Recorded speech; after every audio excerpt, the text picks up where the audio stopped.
Halo semua, salam sejahtera Malaysia. Selamat datang ke channel Tales Lifestyle. Tuan-tuan dan puan yang amat dihormati sekalian.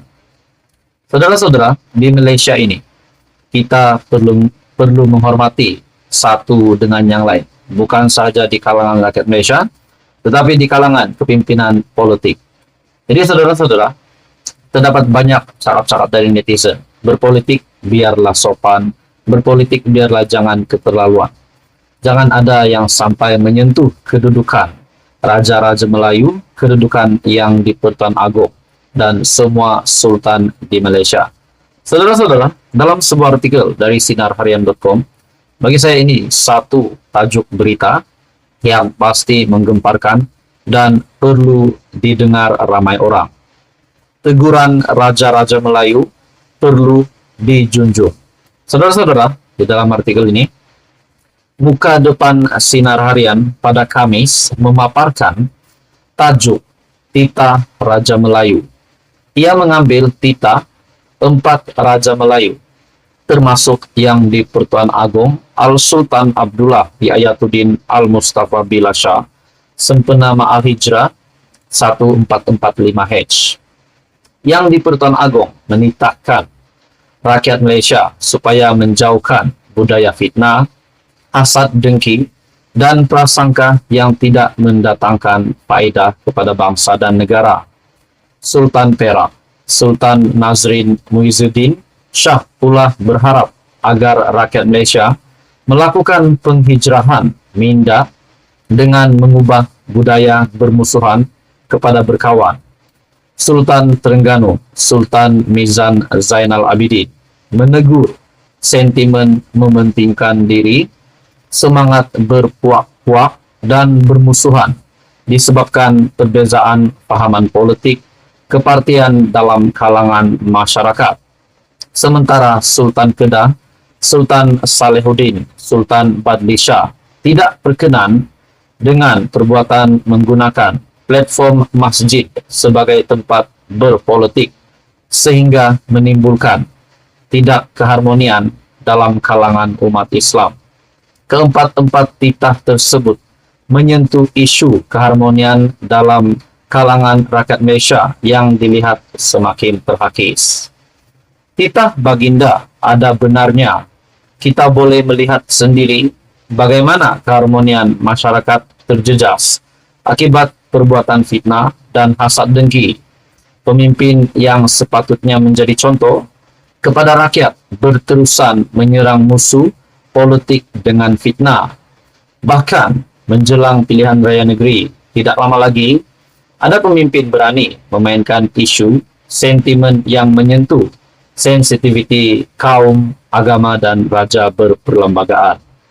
Tidak sekadar pemimpin, rakyat Malaysia juga terdedah dengan perbuatan fitnah apabila secara mudah menyebar berita tidak benar di media sosial. Jelas sekali budaya negatif itu semakin menular dalam kalangan rakyat Malaysia. Amalan negatif itu tidak memberi faedah kepada negara, sedangkan sepatutnya kita perlu berpadu tenaga membangunkan semula ekonomi negara selepas pulih daripada pandemik COVID-19. Justru titah Raja-Raja Melayu tersebut tidak seharusnya dipandang ringan. Sudah tiba masanya pemimpin dan rakyat Malaysia berhijrah mencari jalan untuk berdamai. Hayati titah Raja-Raja Melayu itu kerana baginda merupakan pelindung kepada rakyat dan sudah tentu mahukan negara di bawah naungannya terus hidup dalam harmoni. Artikel daripada sinarharian.com. Teguran Raja-Raja Melayu perlu dijunjung. Halo semua, salam sejahtera Malaysia. Tuan-tuan dan puan yang dihormati sekalian. Saudara-saudara, nama Muhammad Sanusi, Menteri Besar Kedah yang semakin hangat dikatakan berkaitan dengan ucapan memperlekehkan Sultan, ucapan berkaitan dengan tindakannya menghina Agong, dan yang terbaru adalah berkaitan dengan RII, mencuri unsur nadir bumi di Kedah, dan juga berkaitan dengan peruntukan MARRIS, yaitu sebanyak RM 1,6 bilion yang digunakan untuk tujuan lain. Ini adalah dinyatakan oleh Datuk Seri Saifuddin Nasution, di mana dua pertuduhan, yaitu RII dan juga Maris tersebut. Pada akhirnya, saudara-saudara, dalam satu artikel dari Syahbudin.com, ada yang mendakwa, sebelum ini, ada mendakwa bahwa apa yang serangan-serangan yang diterima Sanusi adalah berunsur politik. Namun, di dalam ulasan dari Syahbudin.com ini, bagi saya sangat setuju dengan ulasan ini. Jadinya, Sanusi klaster mahkamah bukan kerana politik, malah tiada kaitan dengan politik. Walaupun telah disebut sebelum ini, malah ramai orang juga yang sudah menyebutnya. Kali ini saya ingin menekankan sekali lagi bahwa pendakwaan di bawah akta hasutan terhadap Menteri Besar Kedah Sanusi Muhammad Nor bukanlah bersifat politik dan tiada kaitan sama sekali dengan sebarang unsur politik. Beliau didakwa di mahkamah kerana memperlekeh dan mempertikaikan raja, pertama terhadap Sultan Selangor dalam pelantikan Menteri Besar, dan yang kedua terhadap Yang di-Pertuan Agong berhubung pembentukan kerajaan perpaduan. Nah, saudara-saudara, ini adalah satu isu yang sangat-sangat sensitif.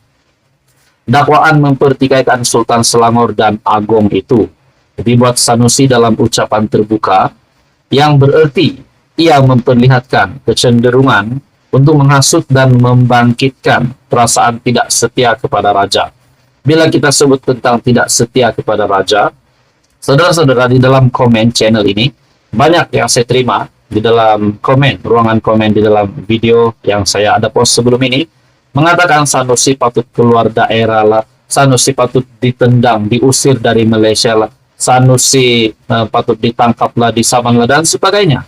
Jadi ini satu penerimaan ataupun menunjukkan rakyat Malaysia, netizen juga tidak menyukai apa yang dilakukan oleh Menteri Besar Kedah.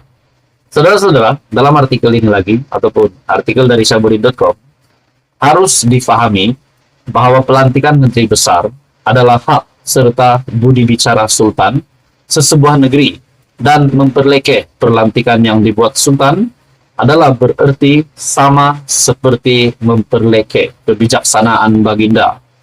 Begitu juga dengan penubuhan kerajaan perpaduan, keceluparan Sanusi menuduh Agong tidak pernah menitahkan perkara itu adalah juga keterlaluan, menyeleweng dan seolah-olah merendah-rendahkan kebijaksanaan Baginda dalam menyelesaikan kemelut politik negara. Perkara itu bukan saja dipahami memang titah Baginda. Bahkan Muhyiddin Yassin sebagai pengerusi Perikatan Nasional selepas menghadap Agong sesudah PRU 15, lalu juga ada menyebut tentang hasrat penubuhan kerajaan perpaduan oleh Baginda. Namun Muhyiddin memberitahu PN menolak idea penubuhan kerajaan perpaduan atau unity government yang dicadangkan Agong itu. Jika idea menubuhkan kerajaan perpaduan bukan sesuatu yang dititahkan Agong, bagaimana Muhyiddin boleh menyebut mengenainya? Makna mudahnya, penubuhan kerajaan perpaduan memang merupakan idea serta titah Agong dan bukan direka-reka oleh Anwar sebagai didakwa Sanusi. Nah, saudara-saudara, ini memang satu impak yang besar kepada kepimpinan PAS dan PA setelah Sanusi yang terlibat dengan serangan-serangan ini. Jadi adakah pada PRN akan datang ini, PN dan PAS, peratusan untuk menang itu semakin turun disebabkan apa yang telah dilakukan Sanusi. Jadi saudara-saudara, apa pula yang akan dilakukan Muhyiddin Yassin selepas ini?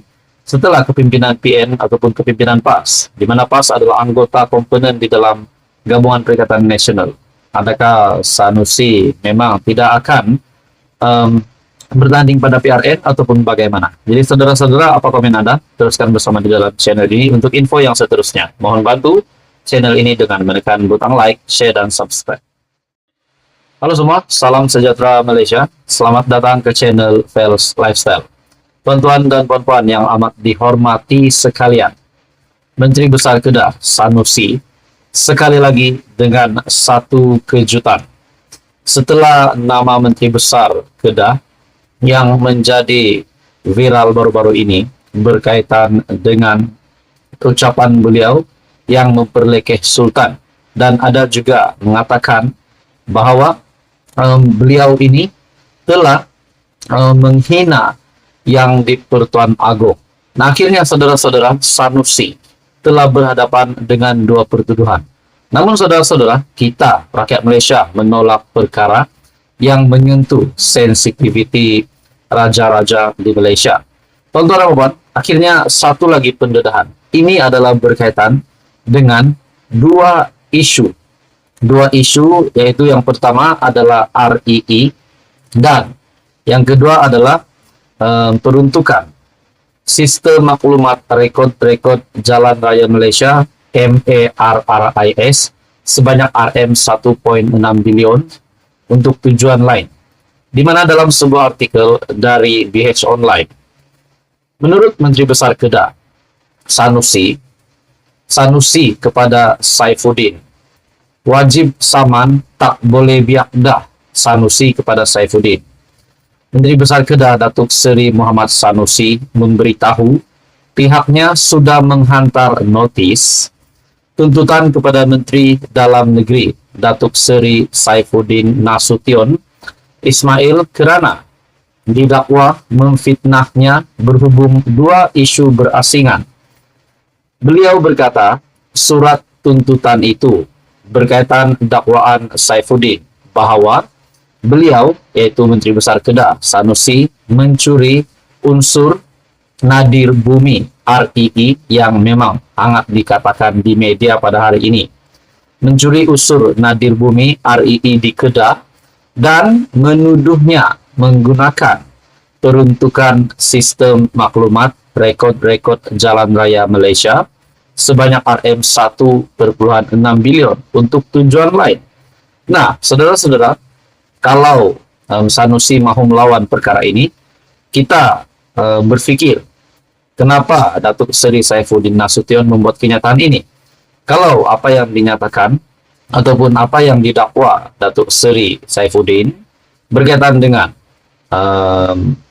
Sanusi yang mencuri unsur nadir bumi REE di Kedah dan juga menuduh Menteri Besar Kedah menggunakan peruntukan RM1.6 bilion untuk tujuan lain, yaitu peruntukan Sistem Maklumat Rekod. Kalau didapati bersalah, habislah Sanusi. Nah, itu persoalannya. Tapi pada akhirnya Sanusi kita dapat lihat melalui artikel ini yang berniat mahu menyaman Datuk Seri Saifuddin. Di dalam artikel ini, peguam saya sudah email surat tuntutan itu malam ini. Esok kita akan sampaikan notis tuntutan itu secara tangan kepada Saifuddin. Artikel ini pada 21 Julai. Kalau dia tak terjawab dalam tempo diberikan, kita akan mulakan proses saman.